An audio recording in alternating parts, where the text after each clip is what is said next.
இன்றைய தேவ வார்த்தை நீதிமொழிகள் 12:22. பொய் உதடுகள் கர்த்தருக்கு அருவருப்பானவைகள், உண்மையாய் நடக்கிறவர்களோ அவருக்கு பிரியம்.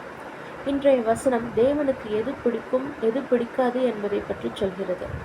வசனத்தின் முதல் பகுதியில் பொய் உதடுகள் கர்த்தருக்கு அருவருப்பானவைகள் என்று சொல்லப்பட்டிருக்கிறது.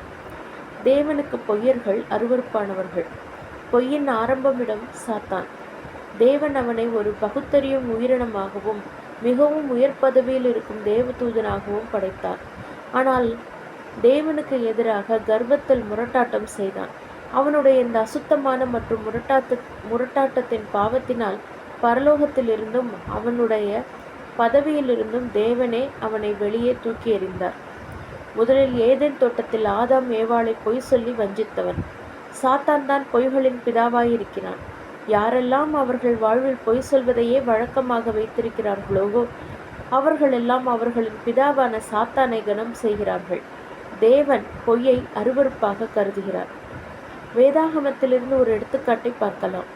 அனன்யாவும் அவனுடைய மனைவி சபேராவும் அவர்களுடைய சொத்தை விற்றபோது பொய் சொன்னார்கள். அதிலிருந்து ஒரு பெரிய தொகையை அப்போஸ்தலர்களுக்கு கொடுத்தார்கள். ஆனால் அவர்களுக்கென்று பணம் வைத்துக் கொள்வதில் பொய் சொன்னார்கள். அதனால் தேவன் அவர்களை எப்படி தண்டித்தார் என்பதை நாம் எல்லோரும் நன்கு அறிவோம்.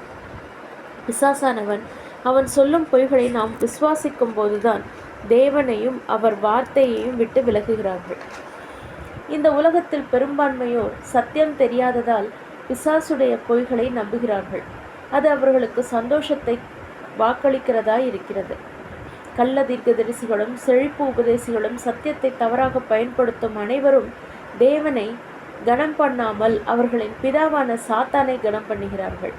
வெளிப்படையாக அவர்களுடைய பொய்களும் வஞ்சகங்களும் அவர்களுடைய சொந்த விளக்கங்களும் வசனங்களை திரிப்பதும் மனிதனால் உருவாக்கப்பட்ட தீர்க்க தரிசனங்களும் மற்றும் வேதாகமத்திற்கு மிஞ்சின வெளிப்பாடுகள் எல்லாம் அதை கேட்டு பின்பற்றுபவர்களை தேவனையும் அவர் வார்த்தையும் விட்டு பின்வாங்கச் செய்கிறது.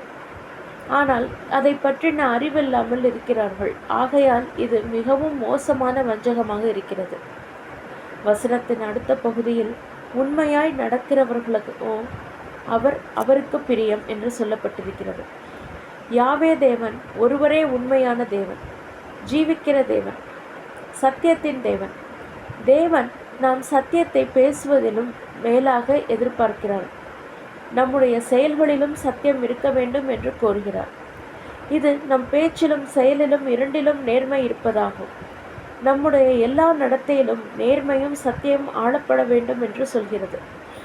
கிறிஸ்தவர்கள் என்றால் வார்த்தையிலும் செயலிலும் பூரணமான நேர்மையோடு இருக்கும் நபர்கள் என்று சொல்லப்பட வேண்டும்.